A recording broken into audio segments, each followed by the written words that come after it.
Assalamualaikum warahmatullahi wabarakatuh. Hari ini kami akan membentangkan untuk mata pelajaran EDUP 2072 Falsafah dan Perkembangan Pendidikan di Malaysia.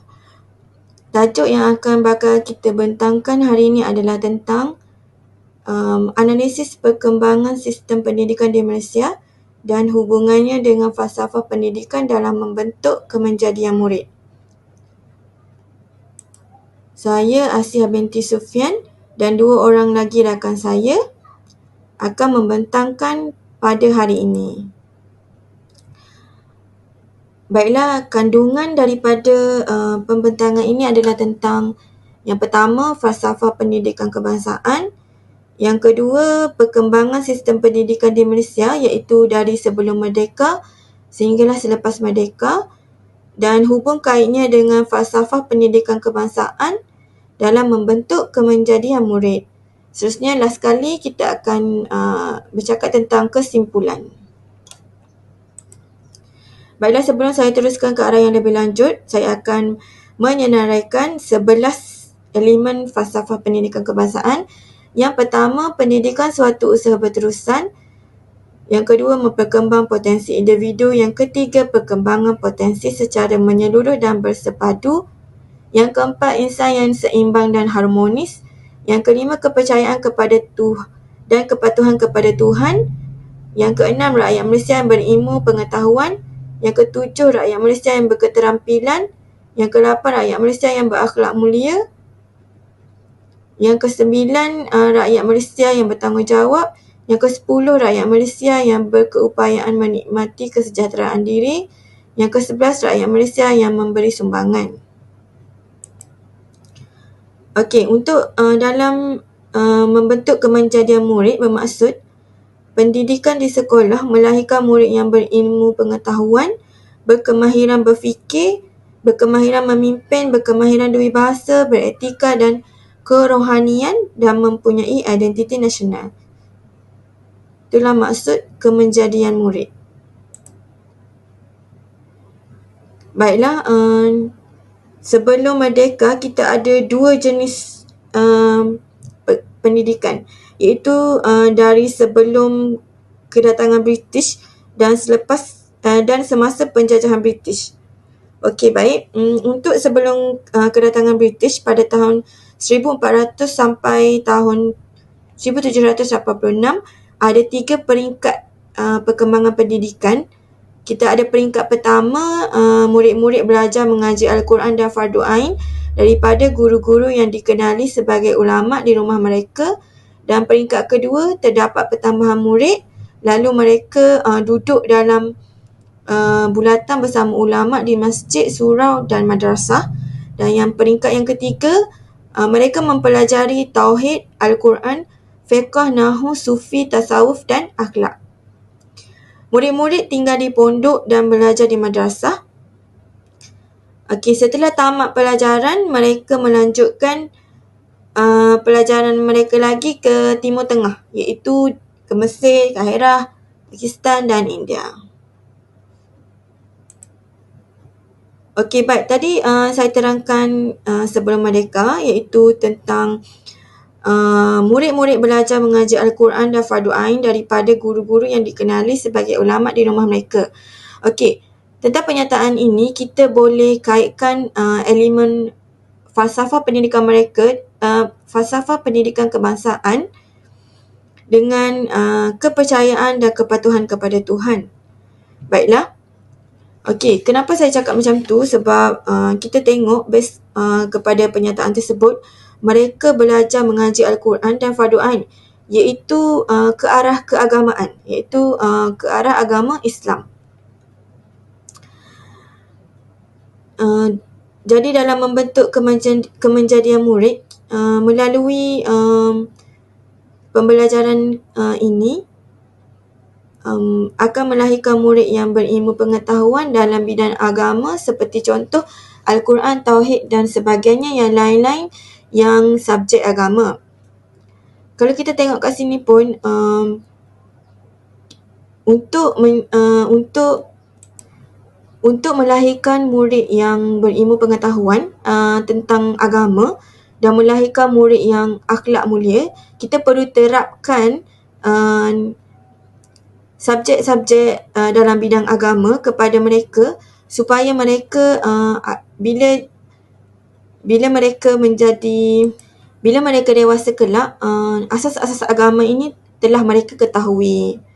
Untuk memimpin juga kita kena ada ilmu pengetahuan agama kerana kita ni adalah Muslim, Islam. Okey, habis tentang sebelum penjajahan British. Yang ini saya akan membicarakan tentang pendidikan semasa zaman penjajahan British. Okey, baiklah.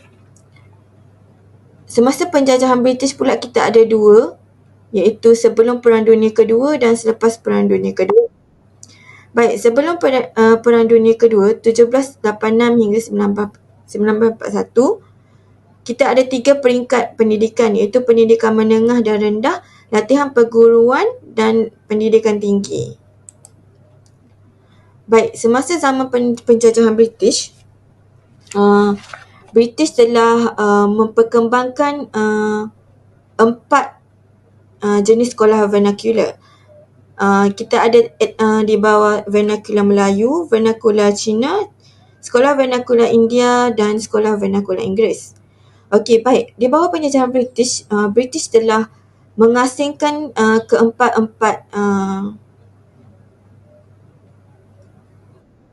etnik ini tidak disekalikan. Okey, untuk elemen falsafah pendidikan kebangsaan yang boleh saya kaitkan adalah tentang pendidikan suatu usaha berterusan. Apa yang saya boleh cakap kat sini, walaupun British telah mengasingkan etnik tersebut, tapi pendidikan tetap ada, pendidikan tetap diteruskan. Tak adalah sampai pendidikan tu dihapuskan. Jadinya kita boleh cakap kat sini, usaha mereka untuk memperkembangkan lagi pendidikan tu sehingga ke sekarang lah. Okey, untuk kemenjadian murid yang saya boleh kaitkan, dalam membentuk kemenjadian murid yang berilmu pengetahuan akan dapat memperkembangkan potensi dirinya dan melahirkan seorang murid yang mampu berfikir dengan kritis dan inovatif. Okey, baik. Murid yang menerima pendidikan mestilah akan mendapat ilmu pengetahuan dan dia akan dapat memperkembangkan lagi potensi diri dia dan yang mampu berfikir dengan kreatif dan kritis.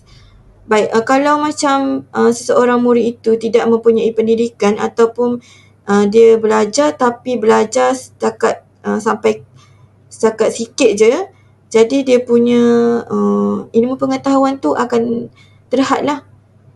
Tak mampu untuk berfikir dengan kritis. Sebab itulah kita sebagai manusia, sebagai insan, kita perlu mempunyai ilmu pengetahuan dalam membentuk diri kita lah. Okey, baik. Yang ni saya akan bicarakan tentang selepas Perang Dunia Kedua pula. Okey, selepas Perang Dunia Kedua, kita ada 5 jenis sekolah yang ditubuhkan. Yang pertama, sekolah vernacular Melayu, sekolah vernacular Cina, sekolah vernacular Tamil, sekolah Inggeris dan sekolah agama madrasah.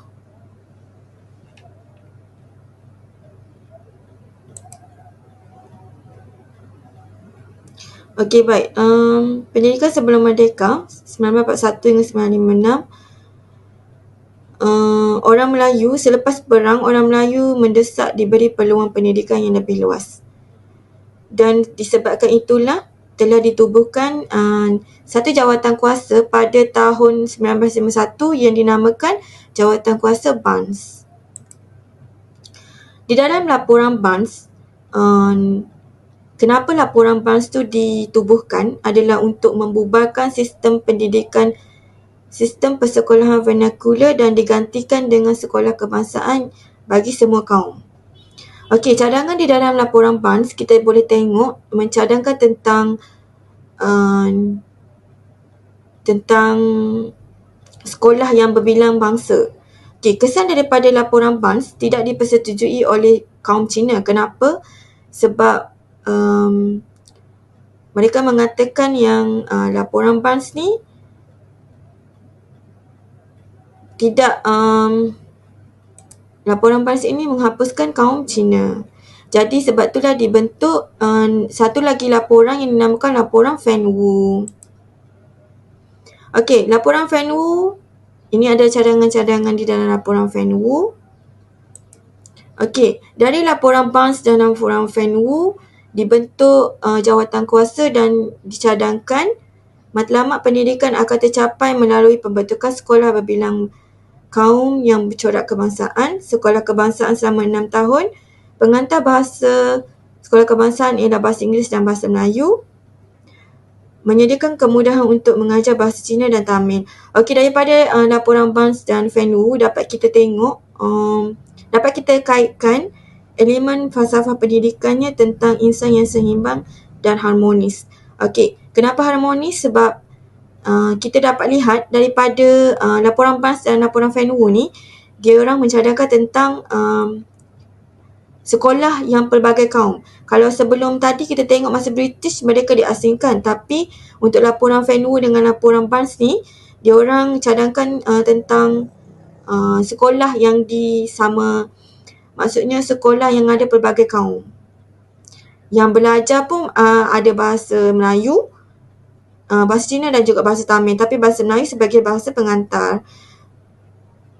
Sebab itulah dikaitkan dengan insan yang seimbang dan harmonis. Okey, dalam kemenjadian murid, dengan adanya suasana berbilang kaum yang aman dan damai, tanpa perkauman yang harmonis, murid dapat menjadi insan yang bersatu padu dan berguna kepada negara kita Malaysia. Okey, di Malaysia kita memang berbilang kaum. Sebab itulah sekolah dan apa pun kita kena kaitkan dengan kaum yang pelbagai lah. Kita tak boleh nak asingkan satu-satu kaum kerana kita nak terapkan nilai bersatu padu, nilai yang kaum yang aman dan damai, tak ada perbalahan dan harmonis. Barulah negara kita akan maju. Sekian sahaja daripada saya, Asia binti Sufian. Dua orang lagi rakan saya akan membentangkan tentang bahagian mereka. Terima kasih. Terima kasih kepada saudari Asia atas penerangan sebentar tadi. Baiklah, saya Nur Hidayah binti Jalani akan meneruskan lagi pembentangan pada tajuk ini. Pendidikan selepas merdeka telah mengalami banyak perubahan selepas kemerdekaan. Faktor utama yang menjadi asas kepada pembentukan elemen pendidikan negara selepas kemerdekaan ialah perpaduan. Perkembangan sistem pendidikan di Malaysia selepas merdeka terbahagi kepada 3 tahap. Tahap yang pertama adalah pada tahun 1963 sehingga 1965. Tahap kedua adalah pada tahun 1966 sehingga 1970. Dan tahap yang ketiga adalah pada tahun 1971 sehingga 1975. Seterusnya, saya akan menerangkan mengenai laporan atau Penyata Razak tahun 1956. Penyata Razak ini ditulis pada tahun 1956 sebagai usaha membentuk Persekutuan Tanah Melayu. Ia dianggap sebagai anjakan yang besar bagi perkembangan sistem pendidikan di Malaysia. Ia juga bertujuan mewujudkan sistem pelajaran yang sama bagi semua kaum. Penyata Razak ini telah membawa beberapa cadangan yang kepada pembentukan pendidikan yang bersifat sejagat bagi memantapkan sistem pendidikan. Seterusnya, tujuan Penyata Razak terbahagi kepada 7. Yang pertama, menjadikan bahasa Melayu sebagai bahasa kebangsaan. Yang kedua, memenuhi keperluan negara yang merdeka dan mengembangkan sistem pendidikan. Yang ketiga, melahirkan perpaduan antara kaum sebagai satu rumpun bangsa tanah Melayu. Yang keempat, merapatkan jurang perbezaan antara kaum di tanah Melayu. Yang kelima, mewujudkan sistem pengurusan pendidikan yang lebih cekap dan berkesan. Dan yang keenam, menyediakan kemudahan pelajaran yang mencukupi. Dan yang terakhir, mewujudkan masyarakat yang berdisiplin, terlatih dan progresif. Antara cadangan penyata razak adalah semua sekolah di tanah air mempunyai sukatan yang sama.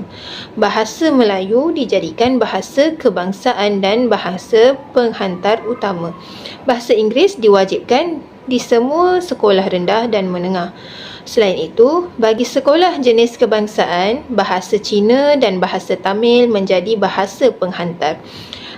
Seterusnya, sekolah rendah ditukarkan kepada sekolah kebangsaan dan bahasa Melayu menjadi bahasa penghantar. Seterusnya, penubuhan satu jenis sekolah sahaja yang terbuka kepada semua kaum. Guru-guru sekolah rendah dan menengah adalah berkelayakan. Semua guru diletakkan di bawah satu perkhidmatan profesional dan jemaah nazir persekutuan ditubuhkan.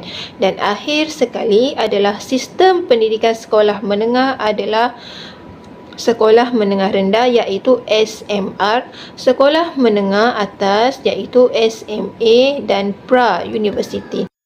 Berikut adalah kesan penyata razak kepada falsafah pendidikan kebangsaan. Yang pertama, melahirkan masyarakat yang harmoni, wujudnya perpaduan antara kaum.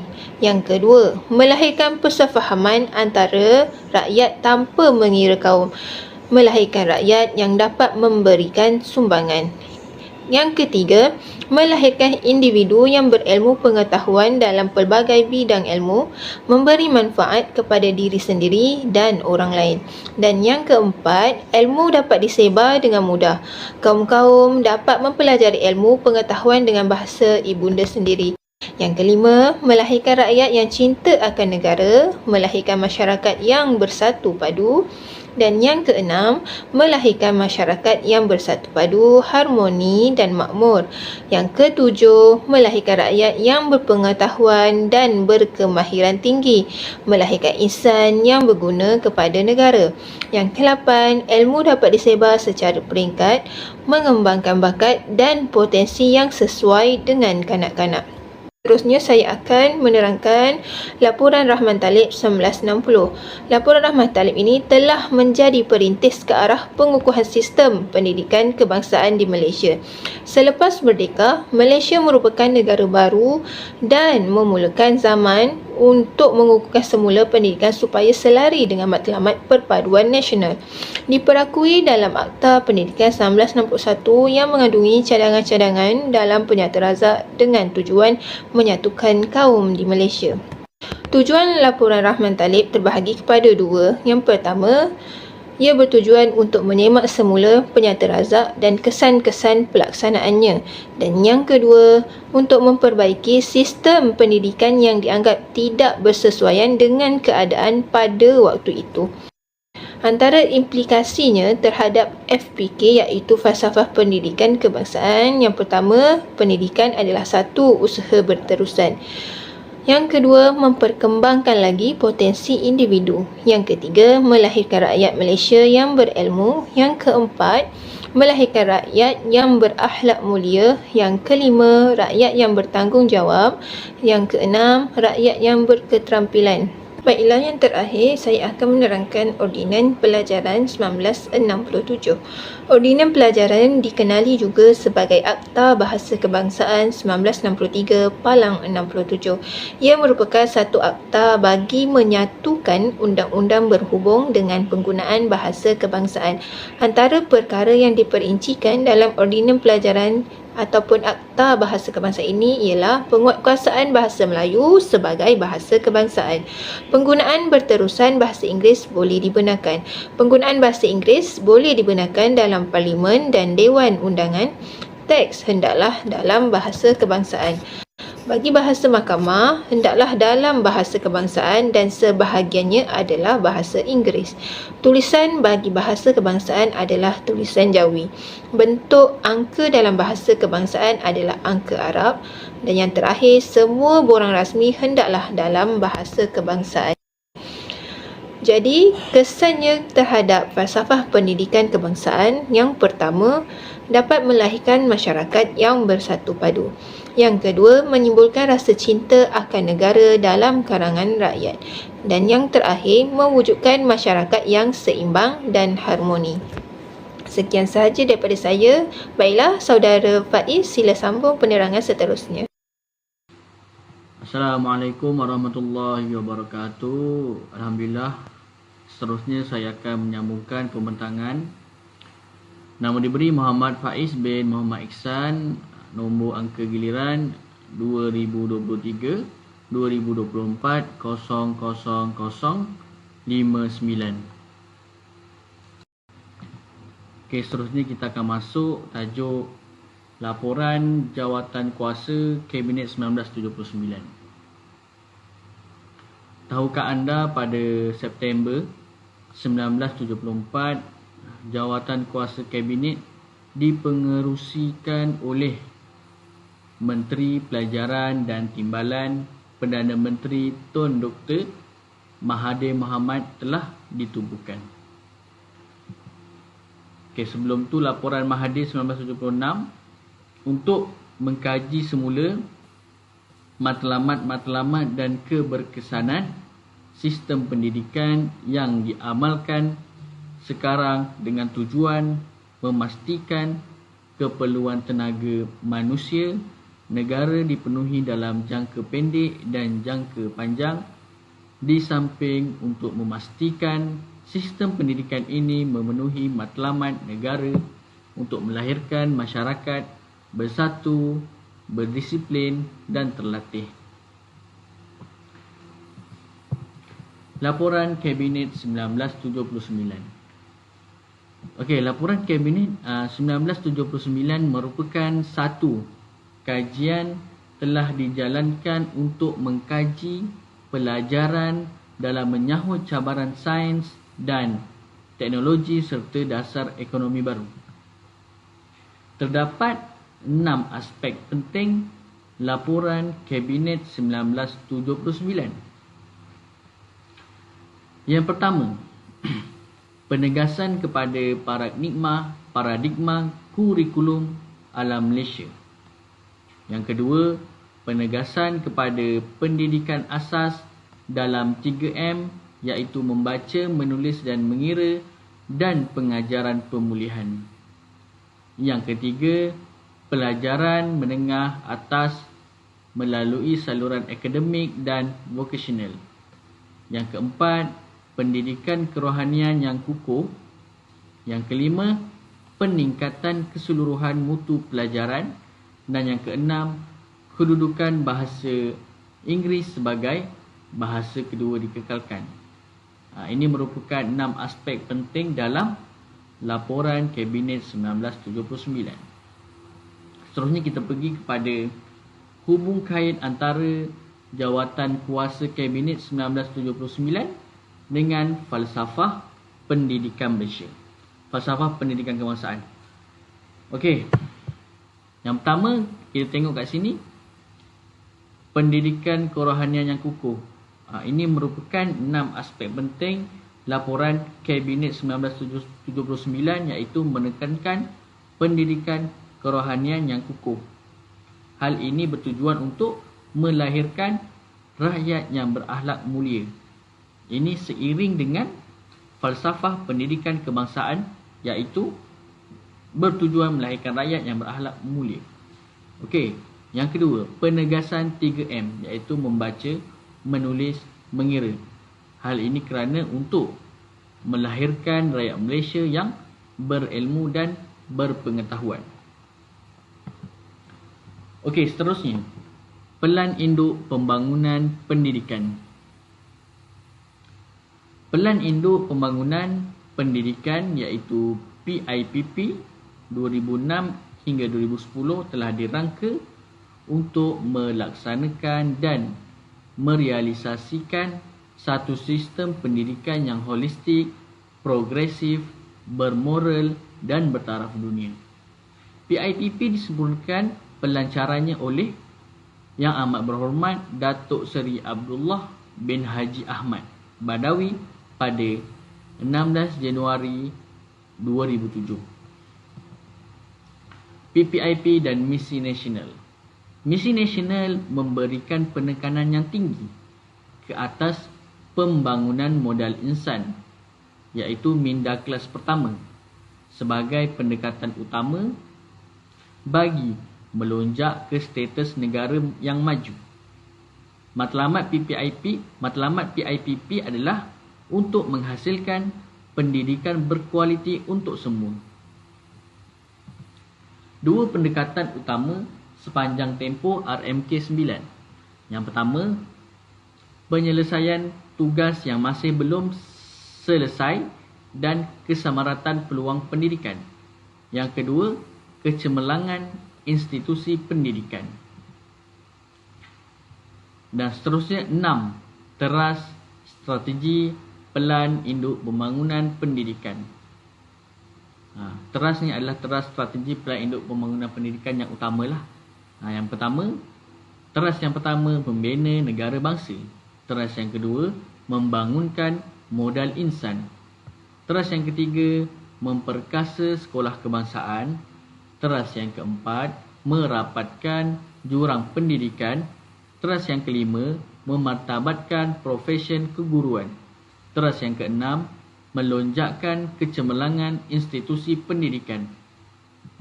Seterusnya kita pergi kepada hubung kait antara pelan induk pembangunan pendidikan dengan falsafah pendidikan. Kita tengok pelan induk pembangunan pendidikan iaitu ingin membangunkan modal insan.